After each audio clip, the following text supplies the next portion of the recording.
இன்னும் அடுத்து 10 மாசத்துல வந்து தேர்தல் வரப்போகுது. முதல்வர் கீழ இருக்க காவல்துறை இவங்க வந்து சிபிசிஐடியும் முதல்வர் கீழ உள்ளதானே. ஏன்னா ஏற்கனவே பாருங்க ஒரு காவல்துறை அதிகாரி போய் ஒரு இன்ஸ்பெக்டர், சப் இன்ஸ்பெக்டர் போய் கோயில் சிசிடிவியை வந்து ரிமூவ் பண்றதுக்கு முயற்சி பண்ணாரு அப்படின்னு ஒரு குற்றச்சாட்டு வந்தது. அப்ப இது மாதிரி தொடர்ந்து வந்து இந்த வழக்கு வந்து நம்முடைய மாநிலத்துடைய காவல்துறையிட்ட வந்தா தொடர்ந்து இது மாதிரி ஏதாவது பேசிக்கிட்டே இருப்பாங்க. வெறுவாயே வெல்றவங்களுக்கு அவல் கிடைச்ச மாதிரி போயிடும். அப்படிங்கிற காரணத்தினால இப்ப சிபிஐக்கு ரெஃபர் பண்ணது மூலம் முதல்வர் இன்னொன்னு வந்து டெமான்ஸ்ட்ரேட் பண்ணியிருக்காருல்ல. இதுல யாரு தவறு செய்தாலும் கண்டுபிடிங்க. அதுதானே அவருடைய சிபிஐக்கு ரெஃபர் பண்ணதுடைய சொல்லாம சொல்றது என்னது? அதுதான் சொல்லியிருக்காரு. அப்ப இத சிபிஐக்கு ரெஃபர் நான் நீங்க என்னைய கேட்டீங்கன்னா, இத சிபிசிஐடி நிச்சயமா நல்லா விசாரிக்க முடியும். அதுல எனக்கு சந்தேகம் கிடையாது. ஆனால் Caesar's wife should be beyond சஸ்பிஷன்னு சொல்லுவாங்கல்ல. அது மாரி இன்னைக்கு உள்ள நிலைமையில ஏதாவது ஒண்ணு போட்டு பிரச்சனைய வந்து கலக்கிக்கிட்டே இருப்பாங்க. அதனால இத வந்து சிபிஐ போயிட்டா யார் என்ன சொல்ல முடியும்? நம்ம இன்ஃப்ளூயன்ஸ் பண்றோம்னு சொல்ல முடியுமா? முதல்வர் அப்படி நினைச்சிருக்கலாம்.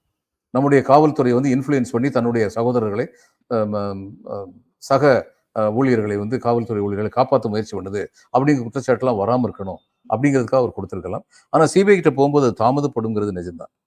ஏன்னா சிபிஐ வந்து இந்த மாதிரி வழக்குகளை ரொம்ப விரைந்து முடித்தது கிடையாது.